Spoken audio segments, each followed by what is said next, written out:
नमस्कार, जोहार। आप देख रहे हैं झारखंड स्वतंत्र खबर। हमारे साथ वरिष्ठ पत्रकार, आंदोलनकारी वास्तविक क्यों हैं।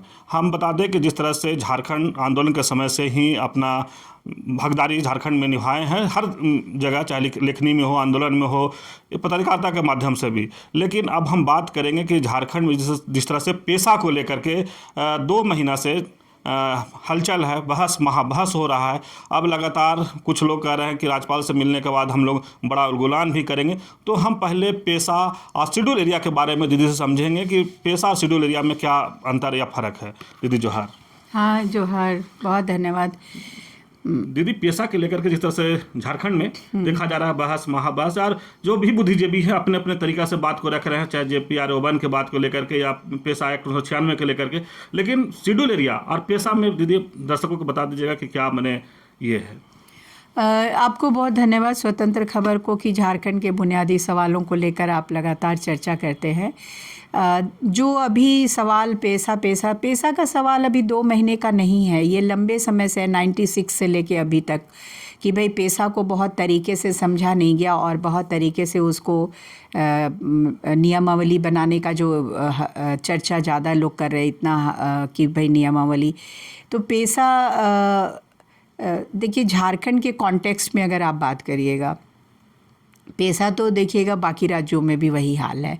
नियमावली भी बना लेते हैं और इस देश में कानून लागू होता है क्या? भारत के संविधान में ही 5th शेड्यूल है। तो 5वीं अनुसूची जो है वो क्या बोलता है? 5वीं अनुसूची ये बोलता है कि आदिवासी इलाके में जो शासन प्रशासन है वो उसको देख रेख करना, उसका संचालन करना, उसके लिए 2 मैकेनिज़्म है। एक तो है कि ट्राइबल एडवाइजरी काउंसिल को बनाना और दूसरा है एडमिनिस्ट्रेटिव रिपोर्ट देना, प्रशासनिक प्रतिवेदन देना। लेकिन आप देख लीजिए कि जो 5th शेड्यूल के स्टेट्स हैं, तो उन राज्यों में 10 राज्यों में आपके पेशा 5th शेड्यूल के ये सारे प्रोविजंस इम्प्लीमेंटेड ही नहीं है। 5th शेड्यूल को माना जाता है कि ये कॉन्स्टिट्यूशन विद इन कॉन्स्टिट्यूशन है, वो तो संवैधानिक बात है 5th शेड्यूल। पेशा अगर बात करिएगा तो पेशा अपने आप में अकेले नहीं बात करना चाहिए। अभी देखिए, सूर्य सिंह बेसरा जैसे लोग इतनी मतलब अपरिपक्वता का परिचय दे रहे हैं, ये मैं नहीं समझ पाई। मैंने बेसरा जी को बोला कि आप क्यों अपरिपक्वता का परिचय दे रहे हैं? आप 91 में स्टेट के लिए विधानसभा से इस्तीफा दिए, राज्य को चप्पे चप्पे में आप जान रहे हैं। आप जब भी पेशा की बात करिए तो 5th शेड्यूल की बात करिए, और 5th शेड्यूल पेशा एक साथ बात करिए, फॉरेस्ट राइट्स एक्ट एक साथ बात करिए। क्योंकि जब हम लोगों ने फॉरेस्ट राइट्स कमेटी वगैरह में जब मैं थी 2010 में, तो मैंने कहा कि पेशा और forest rights act 5th schedule एक साथ बात होगी, और हम लोगों की रिपोर्ट में भी ये बात गई है। तो हो क्या रहा है ना कि टुकड़े टुकड़े में और खंडित वे में लोग बातें कर रहे हैं। देखिए, पेशा भी ट्राइबल एरिया के एडमिनिस्ट्रेशन वाला सिस्टम है, जो पारंपरिक ग्राम सभा है। 4A क्या बोलता है? 4A में ये बात है कि रूढ़िजन्य प्रथागत जो व्यवस्थाएं हैं आदिवासियों की, उनको मान्यता मिली हुई है। 4B, C, D में वही पारंपरिक ग्राम सभाओं के सक्रिय होने की बात और उनको अधिकार देने की बात है कि भाई उनको आपको चलाना है। मैं ये कहती हूँ कि पेशा हवा में है क्या?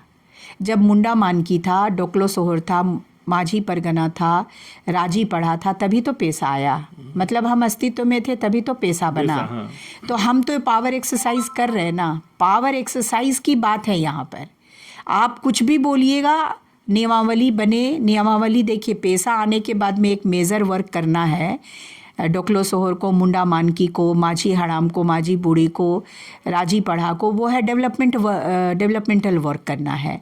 तो इसके लिए नियमावली तो चाहिए। जैसे अडानी आ रहे हैं, अंबानी आ रहे हैं, तो ये बिना पारंपरिक ग्राम सभाओं को या JPRA का जो नॉन शेड्यूल्ड एरिया है, तो उन इलाकों में ग्राम सभा की बिना परमिशन के अडानी, अंबानी, NTPC, जिंदल, मित्तल ये सब नहीं आए। प्लांट नहीं लगा सकते वो पारंपरिक ग्राम। मुंडा मानकी से बिना बात किए वो लगा नहीं सकते।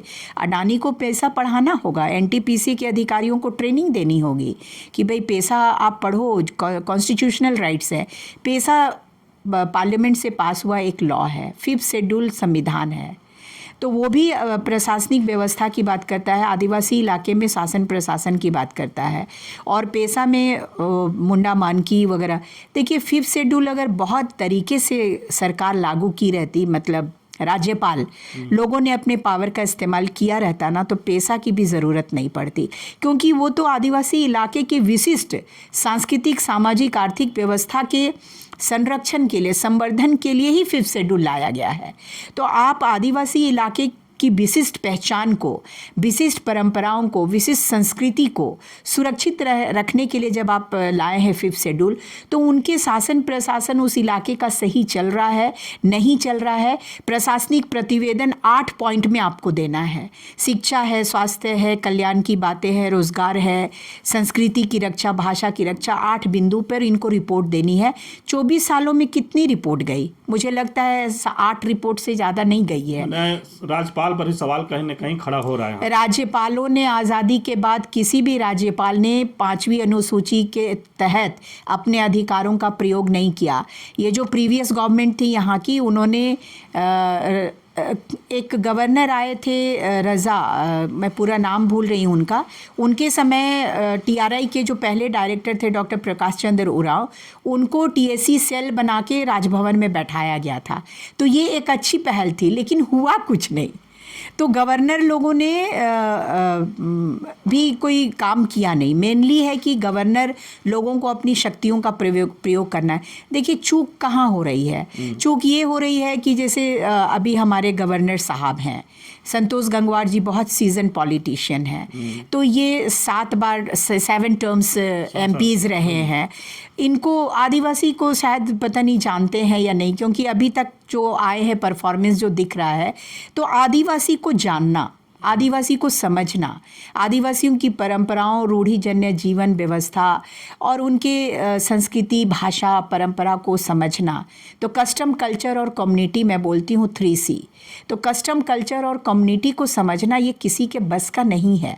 और यही कारण है कि पूरे भारत में आज़ादी के अभी हम लोग 76 साल गणतंत्र दिवस मनाए, पूरा जो ट्राइबल इंडिया है, वहीं देखिएगा कि पिछड़ापन है, वहीं देखिएगा बेरोज़गारी है, वहीं देखिएगा अशिक्षा है, वहीं देखिएगा कुपोषण, मालन्यूट्रिशन और एनीमिया है, एनीमिया, मालन्यूट्रिशन और मलेरिया है। तो ये वही भारत पिछड़ा है, ट्राइबल इंडिया ही पिछड़ा है। तो जो गवर्नर को 5वीं अनुसूची के तहत प्रदत्त शक्तियों का प्रयोग नहीं कर पाए, तो पेशा कानून आ गया 96 में, तो पेशा और 5वीं अनुसूची को मिलाकर एडमिनिस्ट्रेशन चलाना है ट्राइबल एरिया में। और हर साल आप एक एडमिनिस्ट्रेटिव रिपोर्ट दीजिए कि भाई शिक्षा की क्या हालत है। ट्राइबल एरिया में शिक्षा के हालत ये है अवधेश जी कि 50% ट्राइबल पॉपुलेशन इलिटरेट है। आप स्कूल खोले थे, बंद कर दिए रघुवर दास साहब CM पुराने। तो ट्राइबल एरिया में आज 10,000 स्कूल खोलना है, आप क्यों नहीं खोल रही है? मुंडा मानकी को डोकलो सोहर पढ़ी राजा, राजी पढ़ा राजा, आप इनको पैसे दीजिए स्कूल खोलने के लिए, अस्पताल खोलने के लिए, इन्हीं के संबंध में खेल कूद के मैदान के लिए, रोजगार के लिए, व्यापार बढ़ाने के लिए जो प्राकृतिक संसाधन है या खनिज संपदा है, उस पर आधारित इंडस्ट्री कैसे खड़ी हो। 5th शेड्यूल एरिया में देखिए खान खनिज भरा पड़ा है। आप ट्राइबल कोऑपरेटिव्स बनाए नहीं, ट्राइबल का माइनिंग के लिए कोऑपरेटिव्स बनाइए, जो आंध्र प्रदेश की गवर्नमेंट ने किया है। आंध्र प्रदेश की गवर्नमेंट जो ईस्ट गोदावरी का इलाका है, वहाँ उन लोगों ने आदिवासियों की माइनिंग के लिए कंपनी बनाई कि आदिवासी इलाके में जहाँ वो रहता है, अगर उसके घर के नीचे में ज़मीन में सोना है तो उसकी माइनिंग वो करेगा। टेक्निकल और साइंटिफिक सपोर्ट बाहर से आप दीजिए, वो आप CCL दे सकता है या कोई बड़ी कंपनी दे सकती है जिसका एक्सपर्टीज है, लेकिन लोकल में आप उसको शेयर होल्डर तो बनाएंगे ना। आप क्यों नहीं शेयर होल्डर बना रहे हो? तो 5th शेड्यूल एरिया को ही तो इम्प्लीमेंट नहीं करने दिया गया। वो भी शासन प्रशासन की बात करता है। ट्राइबल एरिया जो शेड्यूल्ड एरिया है, जो अनुसूचित क्षेत्र आप जिसको बोलते हैं, ये तो रह गई अनुसूचित क्षेत्र वाली बात। आपके बहुत सारे झारखंड में या देश के अन्य राज्यों में भी बहुत सारे आदिवासी इलाके हैं जो अनुसूचित क्षेत्र में नहीं है। वेस्ट बंगाल, केरल वगैरह शेड्यूल्ड एरिया में नहीं है। ममता बनर्जी ने कुछ मॉडल दिए हैं, फॉलो करना चाहिए उसको। उस लेडी ने ट्राइबल के लिए कुछ सोचा और किया है। आप देखिए संथाली भाषा ओल्ड चिकी में पढ़ाई हो रही है, अभी थोड़ा हेजिटेशन हो सकता है, लेकिन 10 साल लग सकते हैं। लेकिन आप ट्राइबल आइडेंटिटी को देखिए, ट्राइबल आइडेंटिटी का सवाल बहुत बड़ा सवाल रहा है झारखंड अलग राज्य के गठन के लिए। तो आप ट्राइबल आइडेंटिटी में भाषा को आप छोड़ दीजिएगा तो कुछ नहीं बचता है। भाषा ही पहचान है, आप किस भाषा में बात करते हैं ना, वो आपकी आइडेंटिटी तय करता है, आपकी जो वेशभूषा है। तो भाषा और भूषा मैं बोलती हूँ हमेशा, जो ट्राइबल आइडेंटिटी के लिए बहुत ज़रूरी है। तो भाषा और भूषा और आपका भवन, आप सखुआ के पेड़ आपके घर में नहीं है सर, जैसे रामदयाल मुंडा जी के घर के कैंपस में जाइए तो 7 सखुआ के पेड़ मिलेंगे। कितने आदिवासी के घर में सखुआ के पेड़ है? तो सखुआ पवित्र पेड़ है, पूजा होती है, दवाई भी है, सोलिया रोबास्ता। तो आप देखिए ये सारी चीज़ें ट्राइबल एरिया के एडमिनिस्ट्रेशन से कनेक्टेड हैं। तो पेशा और 5वीं अनुसूची को मिला के बात करनी चाहिए। गवर्नर साहब को भी यही बताना चाहिए। अब मैं बेसरा जी ने क्या बताया पता नहीं। ग्लैडसन डुंगडुंग 10 साल से झारखंड में है, कितना झारखंड को जानते हैं मैं नहीं जानती। और वो बातें करें, ठीक है, बातें करना अच्छा है, लेकिन सही बातें करनी चाहिए, गलत मैसेज नहीं जाना चाहिए। JPRA को लेकर आप बोल रहे हैं, तो आपके स्टेट में नॉन शेड्यूल्ड एरिया भी तो है, वहाँ के लिए JPRA तो जाएगा ना। और झारखंड स्टेट में अगर पेशा की नियमावली बनना है तो वो झारखंड पेशा नियमावली के नाम से आ सकता है। JPRA नॉन शेड्यूल्ड एरिया के लिए अलग रख दीजिए। देखिए पेशा जो है ना, वो सेंट्रल लॉ का एक एक्सटेंशन लॉ है। जो पंचायती राज कानून है वो मेन लॉ है, उसमें शेड्यूल्ड एरिया के लिए ये आपको एक्सटेंशन लाया, विस्तार कानून लाया गया है, panchayat extension to scheduled area. तो ये विस्तारित कानून लाया गया है, ये फुल फ्लेजेड लॉ नहीं है। इसीलिए जब मेन लॉ बनता है ना JPRA, इसीलिए मेन लॉ का नाम रखा गया है। उसके तहत ये एक्सटेंशन का प्रावधान करना चाहिए। थोड़ा IAS अफसरों ने भी घालमेल किया है, क्योंकि उनको भी अकल बहुत, हमको लगता है समझ बहुत नहीं होगी, तो उन्होंने घालमेल किया। देखिए मेन लॉ है पंचायती राज अधिनियम, तो लॉ का नाम वही होगा। आप इसमें टंटा क्यों खड़ा कर रहे हो? क्योंकि अच्छा, JPRA तो लॉ का नाम है, सेंट्रल लॉ का नाम है, सेंट्रल लॉ का नाम है। लेकिन यहाँ लोग उसको सोच रहे हैं कि JPRA जो है पूरे ट्राइबल एरिया के लिए, जो ग्लैडसन बोलता रहता है, नहीं, सेंट्रल लॉ है पंचायती राज अधिनियम, उसके तहत ये एक्सटेंशन लॉ है। पेशा पर मैंने पेशा तो 4 ABCD जो है, मुंडा मानकी की, माझी परगना की, डोकलो सोहर की, राजी पढ़ा की, पढ़ा राजा की बात करता है। जो संस्थाएं और ऑर्गेनाइजेशंस, NGOs भी बोल सकते हैं, या सोशल वर्कर, या चर्च से जुड़े हुए भी बहुत सारी संस्थाओं ने जागरण का बड़ा काम किया, तो उनका भी बहुत कन्फ्यूज़न था। मैं तो गई ना, मैं संथाल पगना में देख कर आई ना कि माझी हड़ाम भी काम कर रहा है, ग्राम सभा भी काम कर रहा है। क्यों भाई? अरे वहाँ ग्राम सभा बंद करो, ग्राम सभा सरकारी भाषा। आपको माझी हड़ाम को एम्पावर करना है, आप उनको अनपढ़ बोल के नहीं छोड़ सकते हो। उनके नॉलेज देखो, वो हेरिडिटरी है, उनके सैकड़ों साल, हजारों साल से वो नॉलेज लेके चला रहा है गांव, और आप उनको अनपढ़ बोल रहे हो, तो आप उनको एम्पावर करो ना उनकी भाषा में। आप अपने पढ़े लिखे की भाषा लेके जाओगे तो पेशा नहीं चलेगा। तो आपको ये सब चीज़ें समझनी है, इसलिए पेशा और 5th शेड्यूल मिला के बात करनी चाहिए। और सेंट्रल लॉ, नाम तो सेंट्रल लॉ का ही रहेगा, अंदर में आप उसके एक्सटेंशन के लिए पेशा एरिया के लिए, शेड्यूल्ड एरिया के लिए आप व्यवस्थाएं अलग उसमें देना है सेंट्रल लॉ में। लेकिन दीदी, जिस तरह से आप एक अच्छा बात बताया कि JPRA जो है लॉ का नाम है, लेकिन लोग कह रहे हैं कि जो पेशा 1996 एक्ट जो है 23 प्रावधान है उसमें, वही सेम लागू, जो JPRA है उसमें लोग घुसा दे रहे हैं, उसको लागू होने नहीं देना। तो इस पर आप थोड़ा सा देखिए, वो क्लियरिटी, देखिए कोई देश में एक कानून, केंद्रीय कानून है जो पार्लियामेंट में पास हुआ है पेशा आने से पहले, तो वो केंद्रीय कानून महात्मा गांधी का जो स्वराज का सपना था, तो उसी के तहत ग्राम पंचायती का सपना लाया गया, ग्राम पंचायत अधिनियम वगैरह लाए गए। तो इसमें फिर जब देखा गया कि भाई शेड्यूल्ड एरिया में मुखिया, सरपंच वगैरह की व्यवस्था बहुत नहीं चलती है, उनकी पारंपरिक व्यवस्थाएं ज़्यादा चलती हैं, तब जाके देखिए बंदी बाबू, BD शर्मा, इन लोगों ने पेशा फॉर्मुलेट करके और 1996 में पेशा लाया, जिसमें पारंपरिक ग्राम सभाओं, देखिए ग्राम सभा सरकारी वर्ड है, हम लोगों को मुंडा मानकी, डोकलो सोहर, राजी पढ़ा ये बोलना चाहिए। तो जो सेंट्रल लॉ है उसमें तो मुखिया सरपंच की बात होगी, लेकिन पेशा में डोकलो सोहर, माझी परगना, मांझी हराम की बात होगी। तो आपको ये डिफ्रेंशिएट करना है। देखिए ट्राइबल एरिया को आप नहीं समझेंगे, आदिवासियों को नहीं समझेंगे, तो ये घालमेल तो होगा ही। तो आप सेंट्रल लॉ के अंदर ये पेशा के लिए व्यवस्था आ रही है, इसलिए झारखंड राज्य पंचायती अधिनियम इसलिए नाम आया, क्योंकि वो सेंट्रल लॉ का नाम है। और एक और घालमेल हो रहा है जो मैं देख रही हूँ। देखिए पेशा जब 96 में लाया गया तो उसमें एक क्लॉज है, लिखा हुआ है कि अगर 1 साल के भीतर पेशा के लिए नियमावली नहीं बनाई गई तो पेशा एज इट इज़ लागू हो जाएगा। उसमें आखिर में दिया है कि कुछ जगहों पे 6 शेड्यूल के जैसे प्रोविज़न भी लाने चाहिए ट्राइबल की संस्कृति को बचाने के लिए, परंपरा को, भाषा को, उनकी जीवन शैली को। आज देखिए पूरा विश्व आदिवासियों को सुरक्षित करने के लिए, संरक्षित और उनको प्रोटेक्ट करने के लिए लगा हुआ है। ग्लोबल वार्मिंग है, जंगलों की कटाई है, धरती गर्म हो रही है। आदिवासी जीवन शैली से ही बचा जा सकता है। इसलिए आज की तारीख में ट्राइबल नॉलेज इम्पॉर्टेंट हो गया है। आज सारी दुनिया ट्राइबल नॉलेज पे, ट्राइबल फूड सिस्टम पे, इंडिजिनस सिस्टम ऑफ मेडिसिन पे काम कर रही है।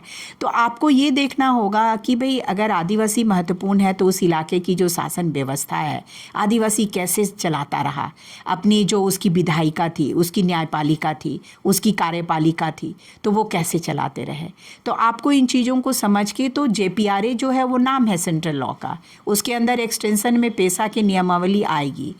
थोड़ी बहुत गलतियां हुई होंगी 2001 वाले में, झारखंड पंचायती राज अधिनियम में, उसको संशोधन करके ठीक ठाक करके गवर्नमेंट को ये लाना चाहिए। चलिए, अभी आप सुन रहे थे वासवी कियो जी जिस तरह से बताया कि पेशा पर, डॉक्टर वासवी कियो जिस तरह से हम बताए पहले भी कि आंदोलन से लेकर पत्रकारिता से लेकर कई पुरस्कार भी इनको मिला। अब जिस तरह से बात रखते हैं, लोगों को समझाने की कोशिश करते हैं कि पेशा पर, जिस तरह से लोग पेशा और पेशा और JPRA में लोग फंसे हुए थे, अब आज एक बहुत बड़ा क्लियर किया कि JPRA भी जो है एक लॉ का नाम है। कहीं ना कहीं उसको लेकर के लोग जिस तरह से बात रख रहे हैं कि पेशा एक्ट 1996 में घुसा दिया जाएगा, तो ये बोले कि नहीं, वो तो एक लॉ का नाम है। अब जो नियम बनेगा या नियम बना होगा, कुछ गलतियाँ अगर 2001 में होगा तो उसको सुधारने की ज़रूरत है। लेकिन शेड्यूल एरिया के बात जहाँ तक कर रहे हैं दीदी, कि शेड्यूल एरिया के जो बात है वो पेशा और शेड्यूल एरिया दोनों को बात करना चाहिए। और जिस तरह से ग्राम सभा भी बोले कि सरकारी नाम है, डोलो सोगार और तमाम जो पारंपरिक व्यवस्था का जो नाम है उस पर बात करना चाहिए। तो पेशा पर एक अच्छे खुलासा किए, यही कहेंगे, और अच्छे से जानकारी दिए। तो इस तरह की खबर को देखने के लिए आप झारखंड स्वतंत्र खबर से जुड़े रहिए। जोहार, नमस्कार।